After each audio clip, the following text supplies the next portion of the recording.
Hello, all you beautiful intuitive women. My name is Jenny Jo Allen, and I am a spiritual healer and clairvoyant coach.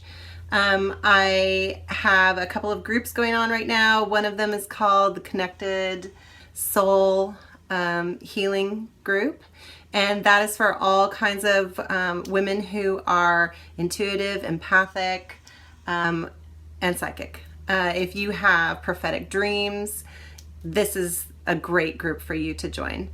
If you have, if you can feel the way that other people feel when you're near them, or you touch furniture or something, and you're like, whoa, something intense happened there, this is a great group for you. So recently I had a question from a client about psychic children. She's wondering, how does she support her kids because they are showing every sign of being highly intuitive, empathic, and psychic. And so, I have some great ideas for that. So here are a few of my ideas. But first, I'm going to tell you a little bit about my own experience with my children. Being born psychic, I was really in tune to listening to them and sort of empathically understanding what they needed, what they felt, and how to help them. And so I have 3 children. I had one in each decade. So I have a daughter that's 26, I have a son who's 15, and I have a younger daughter who's 10. And my older daughter, she's what most people would consider a crystal child. And if you Google that, Google crystal children, Google indigo, Google rainbow children, there is some great information out there. You'll kind of have to sort through it and see what resonates. But definitely my older daughter was born a crystal child. She has really big eyes. She was totally born empathic. She and I would communicate when she was an infant, and telepathically is what I meant to say, telepathic.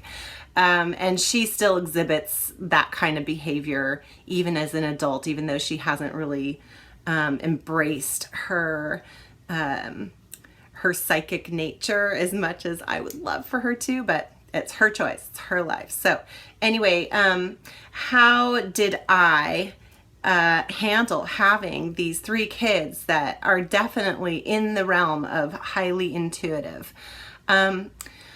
There are some games that you can play with them. There are ways that you can encourage them to explore that sixth sense, their inner knowing, their telepathic abilities, and do it in such a way that it feels normal. That because it is normal. It's totally normal. I feel like it's totally normal to be born with intuitive inclinations, just like it's normal to be born with physical eyesight or physical hearing or the sense of touch. So normalizing that, I think, is a really healthy thing to do for kids. And the ways that you can encourage natural intuition, some of what I did was just listen. You just listen to them, and when they're starting to go in that direction, ask questions. Be interested. Tell them stories about your own experiences. Say, oh, yeah, I've listened to trees before, or wow, I wonder what that animal is thinking right now or feeling. You can just be curious. Use your natural curiosity to encourage them to develop their own sense of normalcy around their abilities. So one of the games that's fun that I like to do is play I Spy with my inner eye. And so you can kind of do like remote viewing training with I Spy with my inner eye, and you can just like come up with stuff, and it doesn't matter if you think that it's real or you think that it has to be completely accurate. That doesn't matter. It's just developing that, and the most fun part is that you'll be developing your own senses too at the same time.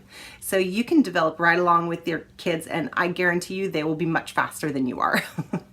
The reason is that you have developed and built up all kinds of resistance to your own natural intuition over time. Even those of us that are really highly intuitive and we've spent a lot of time like really developing ourselves, there are all these blocks because of all of the you know, cultural and family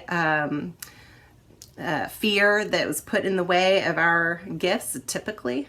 And so overcoming those blocks, you can do that with your kids, and it makes it really fun. So another one is dream telling. Just when you wake up in the morning, say, wow, what did you dream about? I had this really intense dream, da da da. But first, listen to theirs, because it's really hard to remember your dreams if you don't write them down right away. It just starts to slip away. And that's the way that it is with intuitive information too. It's like when I get visions of things, I'm in a session, oh my gosh, it's all so clear. And then after the session, if I don't record right away all the stuff that I saw while I'm still in that space, that super intense intuitive space, it just starts to float away, just like dreams. So allow them to tell their dream first. And if you can, write yours down so that you can retell it after they're done telling their dream. And if you want to record their dreams, oh my gosh, even better. Get your phone and hit the record button. And, you know, everybody, usually there's some kind of an app. If you have an iPhone, it's Siri. If you have a smartphone, just there should be a microphone or something on there. You can record their dream and then play it back to them later. And they'll be so interested because, you know, all that stuff kind of slips away and the details get lost really fast. So dreams is great. And then you can start kind of talking about what did that feel like? Ask questions. That is the biggest thing. Ask lots of questions. What did it feel like? What were you thinking? What do you think about this? What do you think about that? And let them kind of take you down that intuitive path with them by asking leading questions. So another one I mentioned before, trees whispering. What is this tree? You know, go to a tree, touch it, tune in with it, see if you can imagine what its roots look like under the earth. You can play these kinds of games. Feel like what it feels like when the wind rustles in the leaves, and ask them to, you know, engage with you and with the tree, and maybe send the tree a message. Give it a telepathic hug. Tell it that you love it and that, you know, give it some energy and feel if you can receive some energy from it. Oh my gosh, that stuff just like lights kids up. They love it. Another thing is, you know, like if you're out in nature and there's a deer or there's a squirrel or there's, you know, different little animals, maybe there's a bee or, you know, something, you can start to have a feeling kind of communication, like, and that's telepathic, but with feelings. And if you stretch your feelings out to the animal, and you know, you can start to learn how to do animal communication just by stretching out with your feelings. See if you can feel what the animal is feeling, and maybe send it one of your feelings and see if it sends a feeling back to you, and see if you can identify what those are and how they feel different than your own feelings. That's the whole key to animal communication. So those are some really great ideas. If you have intuitive kids and you have noticed, then that means that you're intuitive also. And if you are intuitive and you have intuitive kids, it may be time for you to consider leveling up. And I can help you with that. I have been a spiritual coach and a really deep soul level healer for many years. I'm also a Reiki master. I have a program going on right now that I have actually 2 spaces for this week.